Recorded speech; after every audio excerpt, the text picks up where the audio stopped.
5 ওয়াক্ত নামাজের পরে আয়াতুল কুরসি। বলেন 5 ওয়াক্ত নামাজের পরে কি? আয়াতুল কুরসি।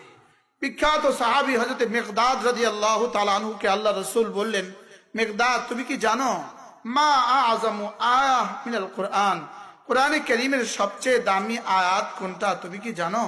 হযরত মিকদাদ নিজে থেকেই বলে ফেললেন আয়াতুল কুরসি।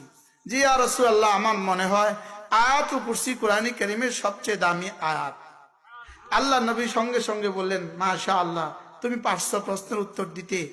আয়াতুল কুরসি আযমু আয়াহ মিনাল কুরআনিল কারীম, আয়াতুল কুরসি হলো কোরআনে কারীমের সবচেয়ে দামি আয়াত। কোরআনে কারীমের সবচেয়ে কি দামি আয়াত।